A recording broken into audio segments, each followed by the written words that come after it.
Good evening everyone! Welcome sa ating YouTube channel. We are currently shooting at night kasi I wanted to show you this one. Ayan, diba? Makikita natin na parang yung mga succulents natin are glowing in the dark. So I'm using the camera flash by the way. And nung I turned it on nga, I was surprised kasi ganito nga yung nakita natin. It's only 8:30 PM. Hindi pa ganun kagabi, but nagkaroon na nga tayo ng mga morning dew or hamog sa ating mga succulents kasi nga malamig na talaga or lumalamig na yung hangin and temperature dito sa Baguio, and as a result nagkaroon na nga sila ng hamog. Makikita natin, ayan, up close, our Prolifica. Talagang they are now starting to have this thin layer of dew or hamog sa kanilang pinaka-leaves. They are really good or pretty to look at. Itong ating lovely rose. Ayan, so we're gonna be expecting na bukas ng umaga mas makapal pa yung ating hamog kasi wala pa ngang 9 o'clock pero nagkaroon na sila ng hamog, diba? Mapapansin niyo there are some missing pots kasi I decided to remove them here at ayoko silang mahamugan. I moved them doon nga sa ating propagation area. Later, I will be showing to you yung mga succulents na nilagay natin doon. Pero dito nga sa pinakaharapan, like our PVN, ayan o, ang gandang tignan. Diba? Parang they are really glowing naturally. Ayan. So, ito nga, nilagay ko dito yung iba natin mga succulents. As you can see, ito yung mga Lawi, yung Beyonce natin, na ayoko silang mahamugan overnight kaya I decided to move them here sa ating propagation area para at least hindi na sila mahamugan overnight kasi itong ginawa nga nating mini greenhouse is ito, may plastic siya dyan pati sa likod and even dito sa harapan we can close it kaya mas maganda talaga yung tubo ng mga succulents pag nasa greenhouses sila like this. Yung ating mga propagations, they are perfectly fine. And ito rin, nilagay ko dito sa loob si ating Sedum Aurora. Kasi this one is very prone to fungus pag lagi siyang nahamugan yung ating mga sedums. Kaya I'm trying my best na i-prevent na mangyari yon. Our blue cloud, ayan. So nandito lang sila. I guess ilalabas na lang natin sila ulit bukas pag umaraw na. Ayan, so this one is yung ating propagation area and this one is yung ating open area. Unfortunately, syempre, it's an open rooftop kaya we cannot do anything about sa hamog or powdery mildew.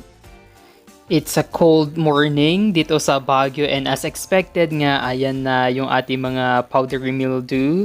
As I said, maganda silang tignan, but if you're gonna be asking kung it will cause any harm sa ating mga cacti or succulents itong ating mga hamog, the answer would be no. Kasi yung ating mga succulents, naturally they are coated with this thick layer of farina. Diba yun yung parang white powder sa kanilang pinaka-leaves, and ang purpose of this now, it would now stop nga yung excess water absorption. Kaya naturally, may protection itong ating mga succulents. It's very important for us not to remove yung mga farina na meron yung ating mga succulents kasi they are not just responsible in protecting our succulents against the sun but also against the rain, and ito nga yung ating mga hamog. But even if na itong ating morning dew cannot really harm yung ating mga succulents, if lagi naman siyang nangyayari, then we're gonna be having a problem with some fungus or fungal infection. I think I already made a vlog about that one, yung tungkol sa mga fungus and how to treat them. You can check that one.